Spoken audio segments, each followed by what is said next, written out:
What's going on, everybody? Welcome back to the channel. In this video, I want to discuss 3 trends that died in 2022, or at least is dying heading into 2023. I want to dive right into it with number 1, and that is flipping retail wax. A very popular thing over the course of 2020 and of course 2021 for the hobby was people going to Target and Walmart and just slaughtering shelves full of retail wax. Time and time again, your average Joe would walk into Walmart or Target and there would be nothing for sports card wax. No blasters, no hangers, no fat packs, nothing.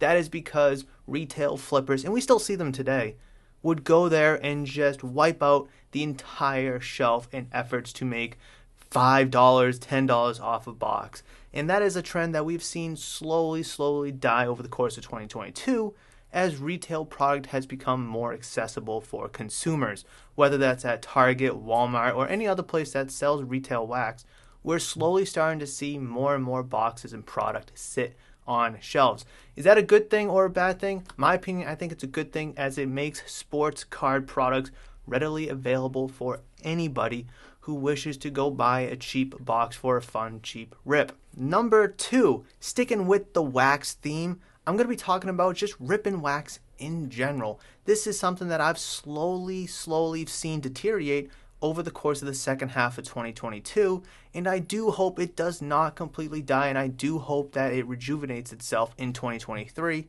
However, in 2022, people just wanting to rip boxes for fun almost seems like a thing of the past at this point. Not a lot of people want to spend $50, $100, $200, or however much for a box. Whether it's retail or a hobby product, an H2 product, whatever it is, it doesn't matter. People don't want to put the money into opening boxes because they're too afraid of the risk. They rather just buy and take that $200 and just buy a card and buy the guaranteed thing, whereas taking, let's say, $200 again and taking a gamble on a box, whether it's a hobby, retail, or an accumulation of products, they're too afraid of the risk. We're all in this hobby for whatever reason. I've made several videos about, sports cards not being a hobby anymore, it's a business. I'll link to that video right there. But not a lot of people want to enjoy this hobby, and ripping wax is one of the core foundations of how much fun this hobby can be. So hopefully, like I mentioned, this is something that can revitalize itself in 2023. But I definitely don't love seeing how it did kind of die in 2022. Number 3, the third and final thing I want to talk about, and it's a trend that did die in 2022, and that is casuals in the hobby. Again, a lot of people got into sports cards in 2020 and 21 because they were digging out their old cards because they noticed that they were gaining some value with the heightened of COVID.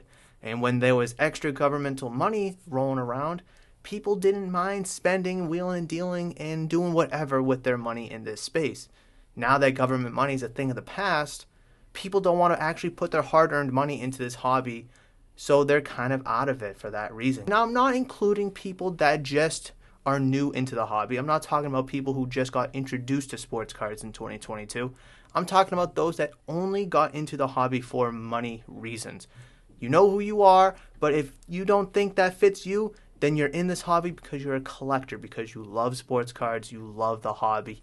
And I notice a lot of people, at least around Murph's Card Town Sports Shop, absolutely love this hobby and they don't fit this bill. But there is a group of people that do fit this bill as a casual, and they're not really in this space anymore because they notice that there is no more money to be made for their retail flipping purposes or their buying at X and selling at Y purposes. Those that actually do love the hobby are currently in this hobby. So that is a good trend that I've noticed that died in 2022. Those are going to be the 3 trends that I noticed that died here over the course of 2022. But if I missed any trends that died in 2022, let me know down in the comment section below. And while you're down there, please make sure you smash the thumbs up button and, of course, subscribe to the channel. If you're new or haven't considered subscribing, I would greatly appreciate the love and support that way. That is going to do it for this video. And if you did enjoy this video, which I do believe you did, I've queued up an excellent video right here for you guys that I do believe is going to be excellent for your sports card endeavors. So hopefully, I'll see you in that one.